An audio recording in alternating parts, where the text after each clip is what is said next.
Okay, well, we're going to talk about a subject which I hope you're going to get really enthused by and that you will want to go out and make a difference. And it's about domestic violence. Now, how many women are in this room? Yes. Okay, now, and how many men? Because I've got something to tell you about that. The figures that we have on domestic violence is that it will affect 1 in 4 women and 1 in 6 men. So just look around you and think about the people who you are with, and that this is something which is really, really important. And I know it gets really uncomfortable, doesn't it? The only people here, though, are the people who are going to make the difference and solve the problem. So we're all okay, yes? So the first thing to do is to just look at what is domestic violence. And it's really any incident of threatening behavior, violence or abuse, psychological, physical, sexual, financial, or emotional, between adults over the age of 16 who are or have been intimate partners. And it's really important to understand the breadth of what domestic violence looks like, because it usually starts in a very quiet way. And most people think it will never, ever happen to them. It's something that affects 1 in 3 women across the world, but 1 in 4 women in our country. And it occurs everywhere. There is no culture, no religion, no country where domestic violence does not reign. So at least, as I say, 1 in 3 women will be beaten, coerced into sex, or otherwise abused by their intimate partner in their lifetime. And so there you are, the ages, 15 to 44. It's greater than cancer, malaria, road traffic accidents. According to the World Health Organization, it is the greatest cause of morbidity in women. That's causing more suffering and death. Now, globally, millions of children are affected by domestic violence, either by witnessing it or by being abused themselves. And it's a really serious risk.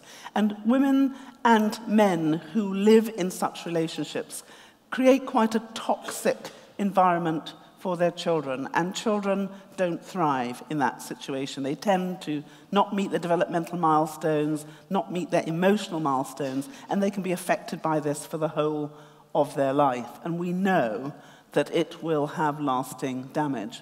So there we are, the figures about it in our country. Now, domestic violence accounted in 1997 for 23% of all violent crime. And in 1997, in London alone, actually in 2003, 2004, in London alone, 49 women died. And at that stage, I was the Minister for Criminal Justice, and it seemed to me that I needed to understand why that was. And so I looked at what was happening in our prisons. 89% of the women in prison had a history of domestic violence or sexual abuse before they became involved in offending.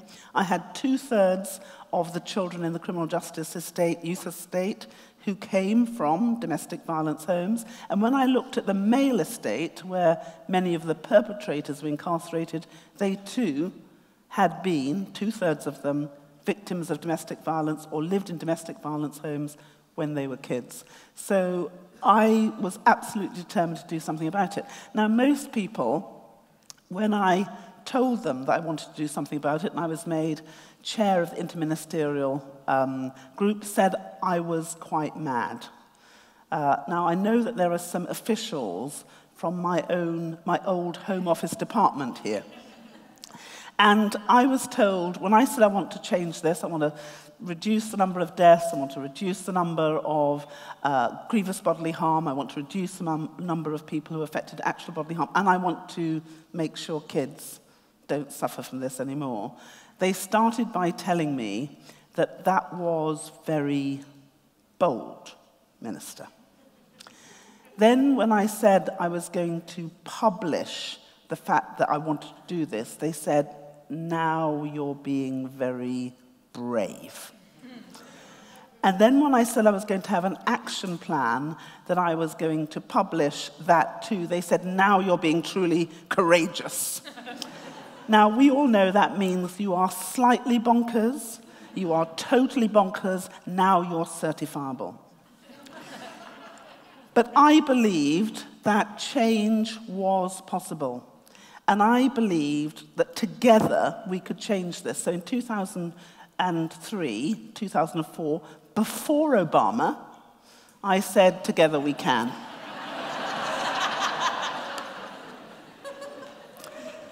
But I knew it was going to take all of us. It was going to take police and courts and prosecutors and probation officers and hospitals and doctors and nurses and teachers, and it was going to take business too.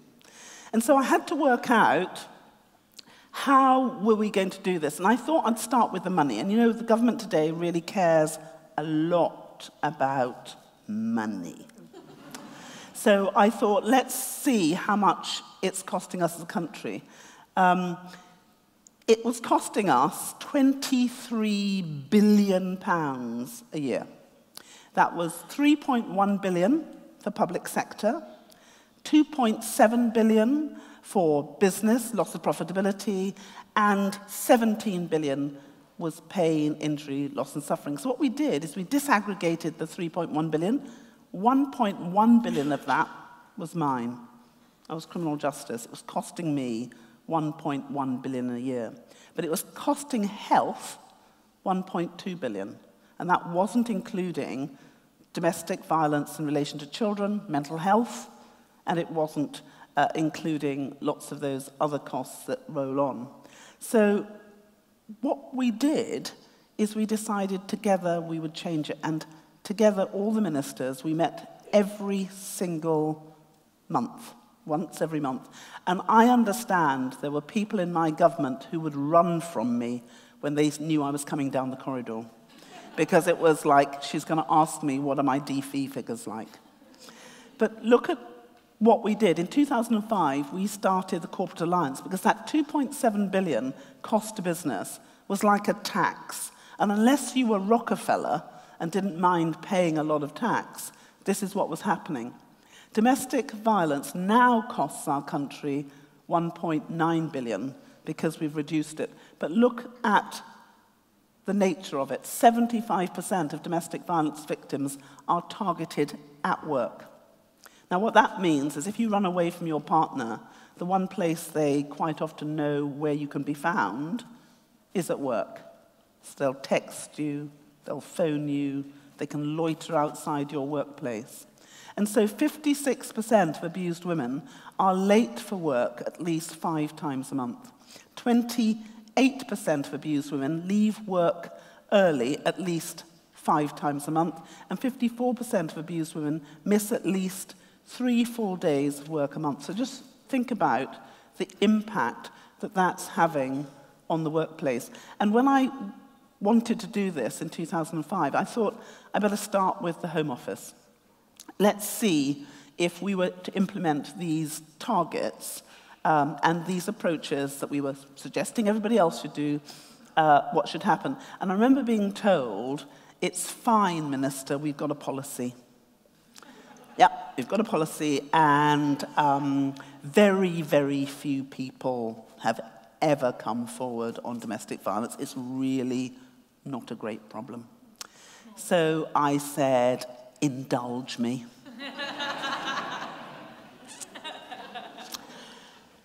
And so we implemented the good practice that we were suggesting that other employers should use. And we had more people come forward in 3 months than had come forward in the 5 years before. Now, this wasn't because there was a sudden epidemic. It was because people were being given permission to say, this is happening to me. Most people are told, you're the only person to whom it's happening. It is all your fault. You make me do this, and nobody is going to believe you. And that's really difficult to hear because lots of victims actually believe it's true, and it isn't. So we started to change that paradigm.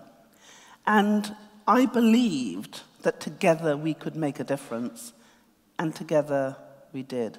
Because between 2003 and 2010, working together with business, with the third sector, and with government and local government, we reduced domestic violence in our country by 64%.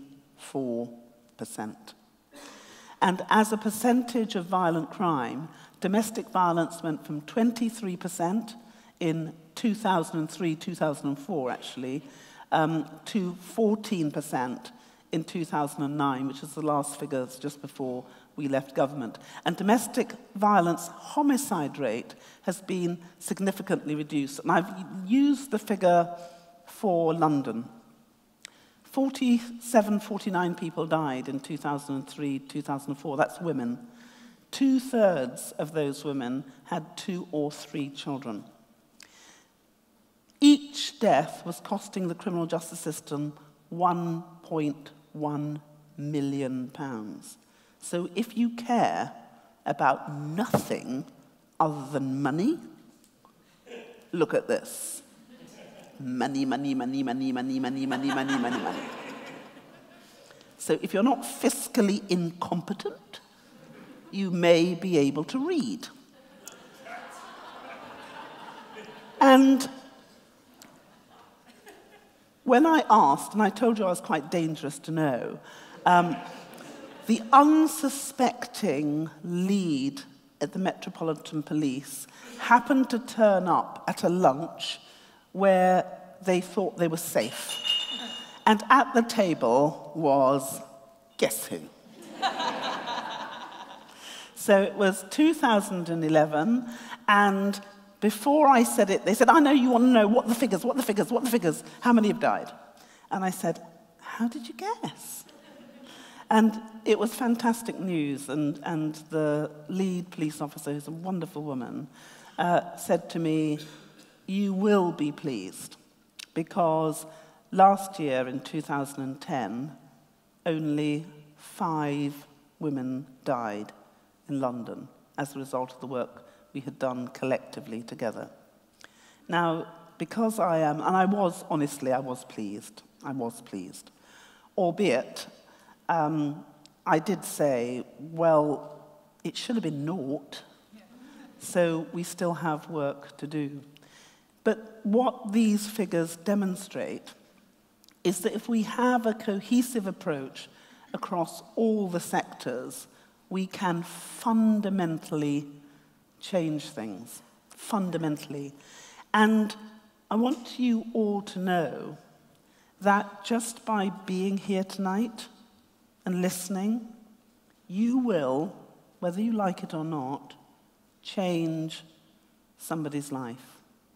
Because you'll think about it, you'll know about it, and you might ask questions that you wouldn't have asked had you not come.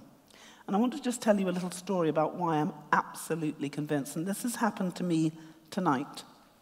At the Paralympics, I had a conversation with a lovely woman about this very issue. She is a JP, she's a magistrate, and she also works at a Citizens Advice Bureau. And I said to her that this can affect rich people, poor people, everybody. Into her surgery last month, and she only told me this tonight, came a woman who was exactly as I described, but she was a very well-to-do woman, very well coiffured. But there was something about her that made Caroline ask her certain questions as a result of my conversation.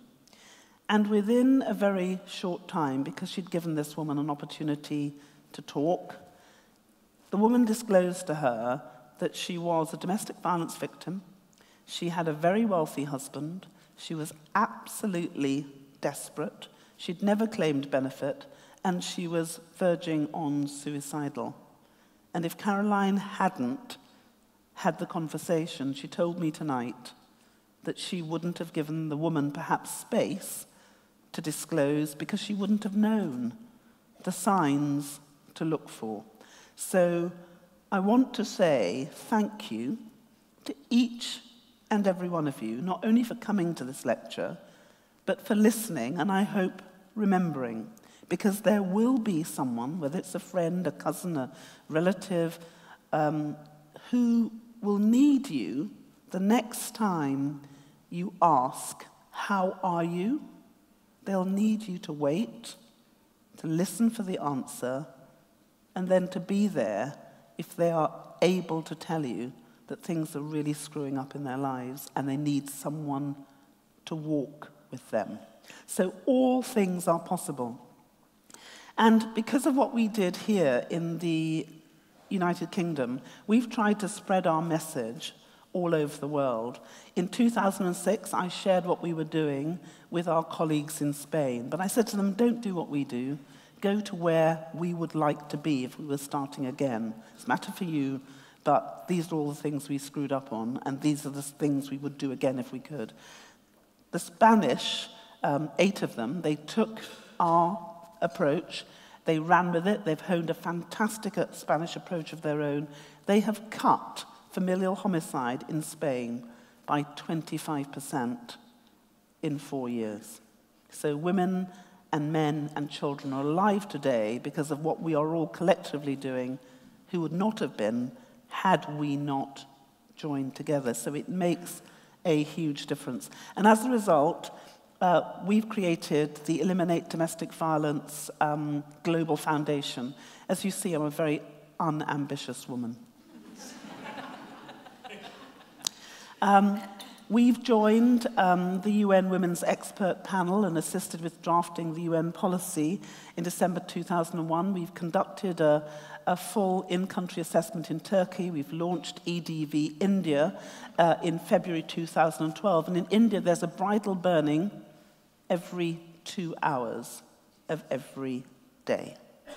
So they really need our help. And when I started the Global Foundation, remember I told you I'm slightly crazy? People pointed out to me, they said, Patricia, you can't do this because you have no money. You know, they have to speak very slowly because I'm not too bright. To which I said, and your point is? Because I'm going to do this anyway. And all the people who've helped me, they've all helped me pro bono. So Coutts are our bankers, Millbank, Tweed, and Freshfields are our lawyers. KPMG have helped with the business case. All the experts who helped me deliver the domestic violence policy for our country are helping with the Global Foundation, and they're all helping pro bono. We'd still, though, I'm afraid, have no money, but that hasn't stopped us, because look, we formed the largest ever coalition to combat domestic violence. We've got 200 organizations in 85 countries with the Global Truth 2012 campaign. I joined up with Jeremy Gilley. I don't know whether many of you know Jeremy. He started Peace One Day for the 21st of September. We had a concert on the 21st of September with Elton John, James Morrison, Tandy Newton. See if you hang out with me and get to meet some cool people. Tandy Newton, Jude Law. We had the 2 cellos. It was a fantastic concert to raise awareness. And now we believe that we have reached 280 million people this year, but we hope, because we're not ambitious, to reach 3 billion by 2015. And with Peace One Day, we have created the greatest gathering in the name of peace globally and the largest reduction in domestic violence in a single day ever, according to the Guinness Book of Records, but who trusts them anyway? So when I started, that's what I was told, as I told you, but there is absolutely no doubt in my mind that we can, if we choose, eliminate domestic violence from our world. If we were only to do what we've done in the UK, across the world, we would increase our GDP by more than 21%. And right now, if you care about money, we need it. So the real question for me is, do we choose? I've chosen, and I hope all of you will too. Thank you very much.